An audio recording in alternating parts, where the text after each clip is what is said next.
ॐ नमः आद्यायै श्रीवास्य प्रवक्ष्यामि आद्यास्तोत्रं महाफलं या पठेत सततं भक्त्या स एव विष्णुवल्लभः। मृत्युर्व्याधिभयं तस्य नास्ति किञ्चित् कलियो युगे अपुत्र लभते पुत्रं त्रिपक्षं श्रवणं यदि दौमसो वन्धनां मुक्ति विप्रर्वक्त्रात् श्रुतं यदि मृतवत्सा जीववत्सा षण्मासं श्रवणं यदि नौकायां सङ्कटे युद्धे पठनां जयमाप्नुयात्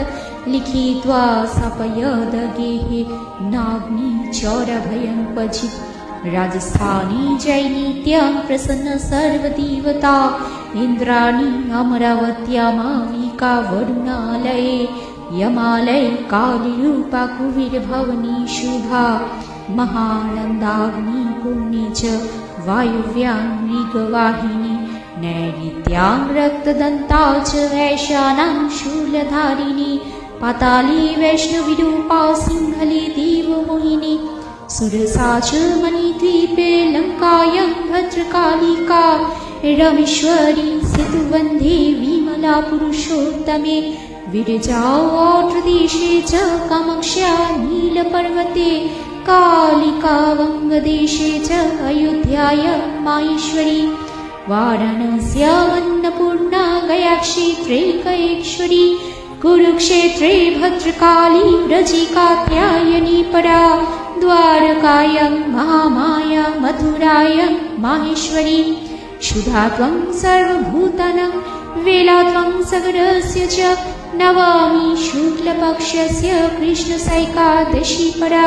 दक्षसाधुहिता देवी दक्षयज्ञविनाशिनी रामस्य जानकी त्वं हि रावणध्वंसकारिणी चण्डमुण्डावधि देवी रक्तबीजविनाशिनी निशुम्भशुम्भमथिनी मधुकैटभघातिनी विष्णुभक्तिप्रदा दूरिका सुखदा मोक्षदा सदा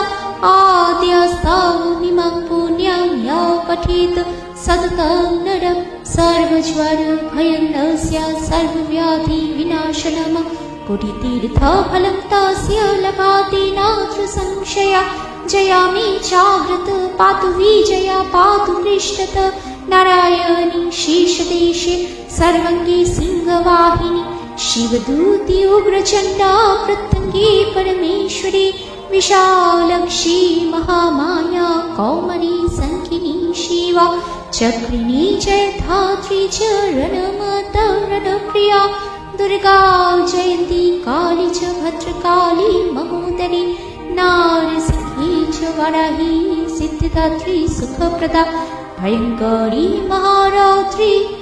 महाभयविनाशिनी इति ब्रह्मयमले ब्रह्मनारदसंवादे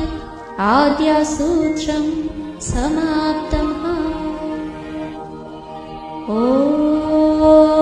नमः आद्यायै ॐ नमः आद्यायै ॐ नमः आद्यायै। जय आद्यमा।